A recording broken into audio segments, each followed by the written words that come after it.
Hi everyone. Today we are going to discuss about India's recent push for the semiconductor industry. As you know, semiconductor industry has faced many problems during the pandemic time. So in such type of situation, India wants that there should be independence in manufacturing and manufacturing fabrication and the selling of the semiconductor products. So in such type of situation, India wants that there should be the independent policy for semiconductor. In this context, recently our Prime Minister has visited Singapore and signed the MOU for the which is called a India Singapore Semiconductor Ecosystem Partnership. So this is one of the MOU which will help to India to become a global manufacturing hub of the semiconductor. So now students, we are going to discuss about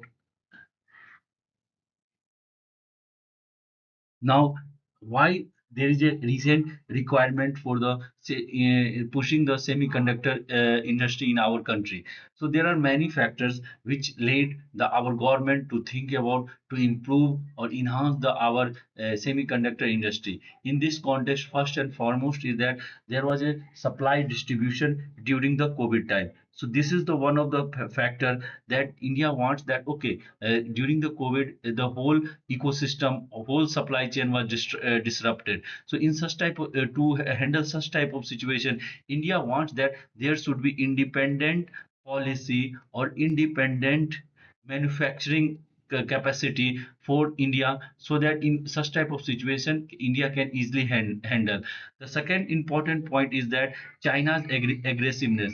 As recent time we know that in the South China Sea or in the Taiwan Strait, there is a huge China's aggressiveness to promote their own interest, even at the cost of the world interest. In this context, there is maybe everyone you know that there is a India-China situation is not good. Similarly, USA and China trade war is going on. So in such type of situation, whole ecosystem of the supply chain of semiconductor are disrupting. So India wants that there should be the independent and or there should be the autonomy for India's semiconductor ecosystem.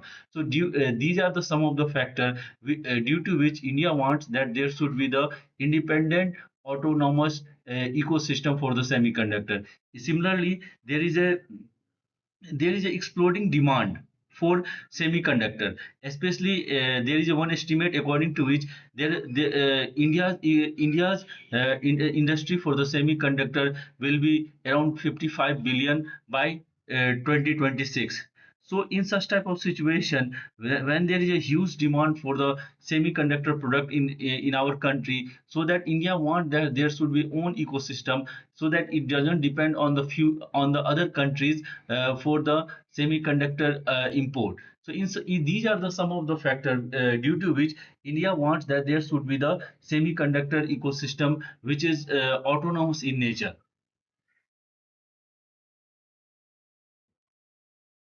So in that direction, India has launched Semicon India program, under which around 50% of the capital is expenditure of any plant will be borne by the Indian government. Similarly, around 76,000 crore rupees was allocated for the development of the semiconductor and display ecosystem. So these are the some of the effort taken by the Indian government to improve the semiconductor manufacturing industry, say for improving the semiconductor manufacturing industry.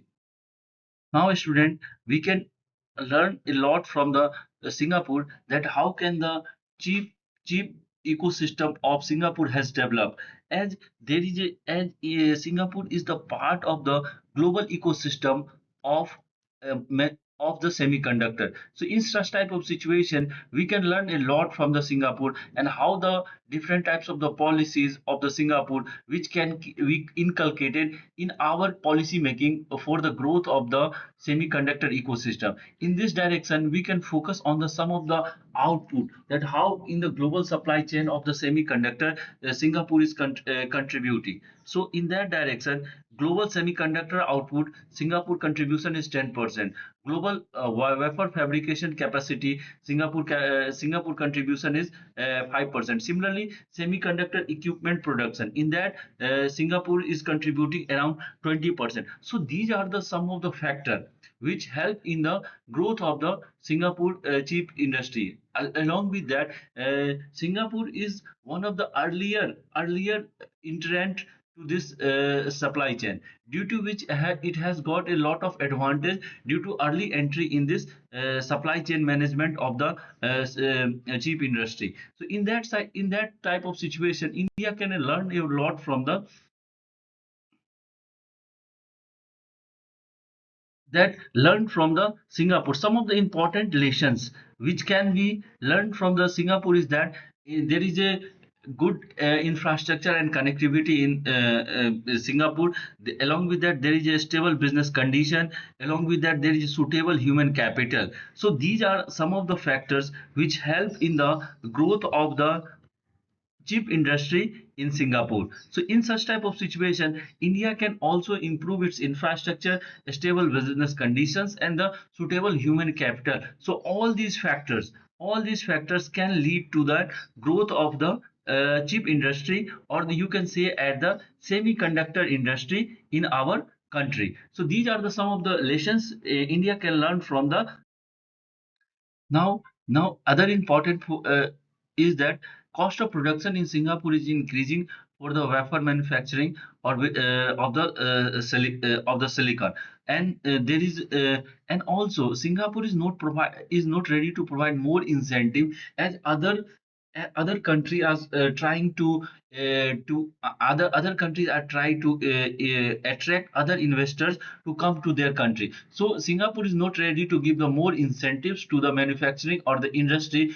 so that their manufacturing plant are will remain in the Singapore. There is a other important factor that there is a limitation of the Singapore in terms of the limited resources and the limited resources of the land and labor. So in such type of situation, when these are the challenges of the in Singapore, India can improve on these weaknesses of the Singapore, and it helped in the growth of the wafer industry or the silicon industry in our country. So these are of the some of the challenges of the Singapore. So India can work on these things, and this will help in the growth of the semiconductor ecosystem in our country.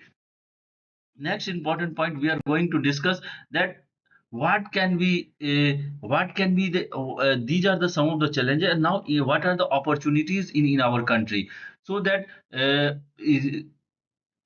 so that can one important can be that India can learn the best practices of the Singapore and try to inculcate those things in our policy making. Other thing is that India has abundant land and the competitive labor cost. So these along with that, the India is one of the largest markets for the electronics and major source of the technical talent. So these are some of the opportunities available in India. If India will utilize these opportunity, then India can also become a global manufacturing hub of the semiconductor industry. So this will help in the growth of the semiconductor industry in our country.